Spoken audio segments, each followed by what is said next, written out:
تزينت السعادة في حياتي. Silakan dimulai. Assalamualaikum warahmatullahi wabarakatuh.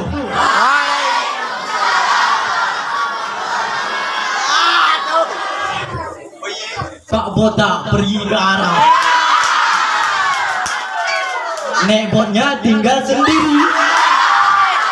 Beri salam sedikit yang menjawab, biar saya ulangi sekali lagi. Assalamualaikum warahmatullahi wabarakatuh.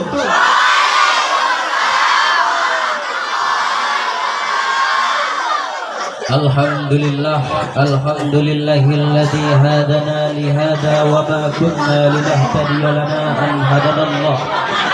Ashhadu an la ilaha illallah wa ashhadu anna Muhammadan abduhu wa rasuluhu la nabiyya ba'dah. Amma ba'du. Qala Allahu fil kitabil karim, a'udzu billahi minasy syaithanir rajim. Bismillahirrahmanirrahim. Wa may yuti'illaha wa rasulahu fa ulaika ma'al ladzina an'ama Allahu 'alaihim. Shadaqallahul 'azim. Pada saat ini Allah Subhanahu wa taala telah memperlihatkan bagi kita semua, yakni yang telah memberikan nikmat iman dan nikmat Islam. Sampingan nikmat tersebut, Allah juga yang telah memberikan nikmat kesehatan dan nikmat kesempatan. Apabila dua nikmat tersebut tidak menyatu, maka perbuatan yang ingin kita lakukan akan tidak jadi kita lakukan. Pernyataan in the book English in history menyatakan bahwa there's the most beautiful designs in this world. Tidak ada yang lebih indah di dunia ini kecuali nikmat Allah Subhanahu wa taala yang diberikan kepada kita semua. Dengan nikmat tersebut kita dapat berkumpul di tempat ini demi mengacarkan Muharram yang diselenggarakan oleh para panitia. Dan yang kedua juga tidak dilupakan untuk mengirimkan sebuah kado yang berisi salawat dan salam kepada baginda Nabi besar Muhammad sallallahu alaihi wasallam. Pernyataan Michael Hajihan di dalam bukunya yang berbunyi 100 ranking year printing version in history menyatakan bahwa 1000 orang yang paling terpengaruh di dunia ini dalam sejarah Nabi Muhammad yang diranking yang pertama. Dalam arti kata apa? Di manakah letak perjuangan beliau yang telah menyebarkan agama Islam tanpa rasa gentar, tanpa rasa takut demi menegakkan kalimatul haq, la ilaha illallah Muhammadar Rasulullah, Allahu Akbar. Semoga Allah memberikan rahmat kepada beliau dan kepada keluarga beliau dan kepada sahabat-sahabat beliau, dan tidak lupanya kepada ulama-ulama mutakaddimin dan ulama mutaakhirin dan ulama-ulama muktabar yang masih dipersinggahkan oleh Allah Subhanahu wa taala sebagai sirajam munira ataupun lampu penerang bagi umat manusia. Penghormatan saya kepada Abi selaku pimpinan Dayah Nurul Kamal Al-Azhiyah. Penghormatan saya kepada Raisil Jalasah, Ustadz dan Ustazah yang dapat berhadir pada malam ini. Penghormatan saya kepada santriwan dan santriwati yang saya cintai dalam satu perjuangan. Kata-kata terima kasih saya kepada Raisil Jalasah yang telah memberikan saya waktu untuk sejenak bicara, untuk memaparkan satu tema yang berjudul mahabbah kepada Allah dan Rasulnya. Hadirin jamaah, hadirin wal hadirat, jamaah Muharram yang dirahmati oleh Allah Subhanahu wa taala.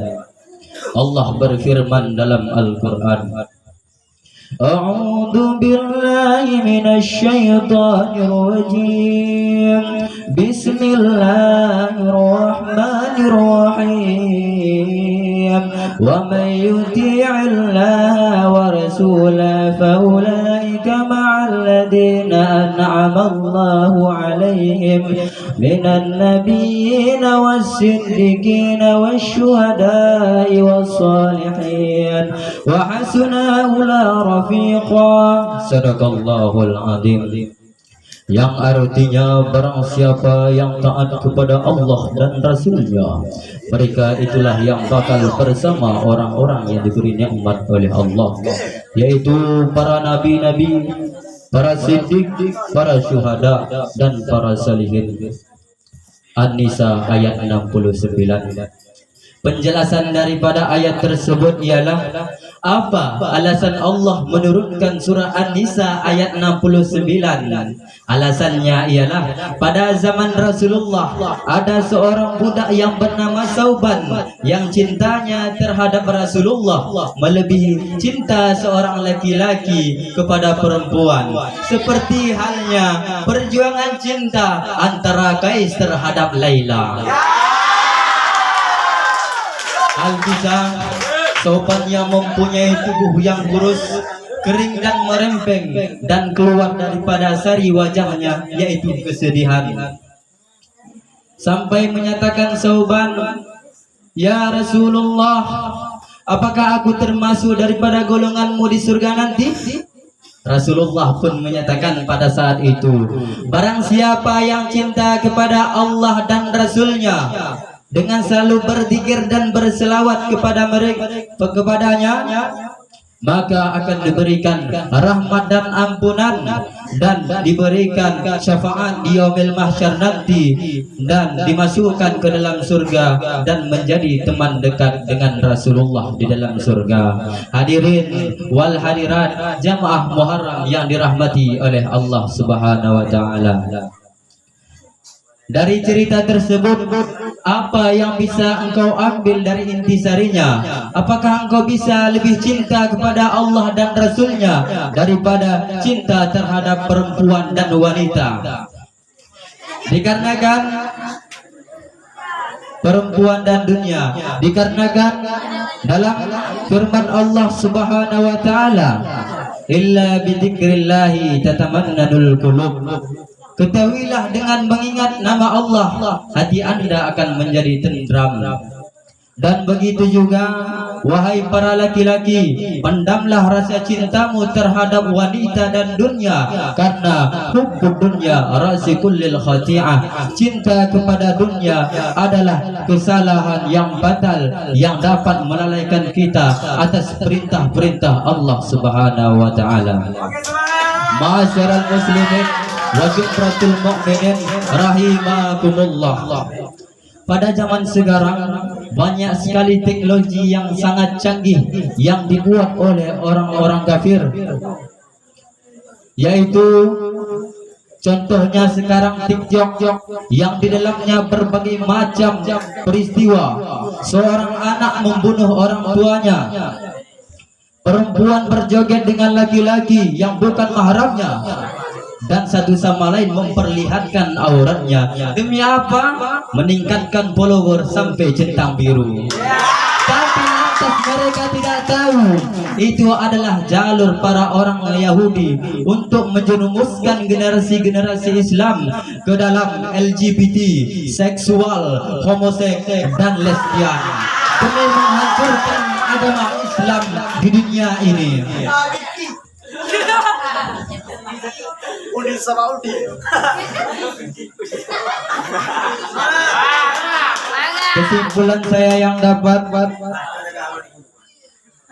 Kesimpulan yang saya berikan pada malam ini yang menjadi renungan hati, cinta kepada Allah dan Rasulnya adalah raisul hasanah, amalan yang menuju kita ke dalam surga. Dan cinta kepada wanita dan dunia adalah rasul khati'ah, amalan yang buruk, pusat cinta yang tersalah, yang lupa kita akan agama dan lebih memikirkan dunia daripada akhirat untuk menuju kita ke jalan surga. Sebelum saya mengakhiri pidato saya, ada baiknya saya meminta maaf Dengan perkataan saya yang salah, saya akhiri. Wabillahi taufiq wal hidayah. Wallahu muwaffiq ila aqwamit thariq. Hadanallahu wa iyyakum ajma'in. Assalamualaikum warahmatullahi wabarakatuh.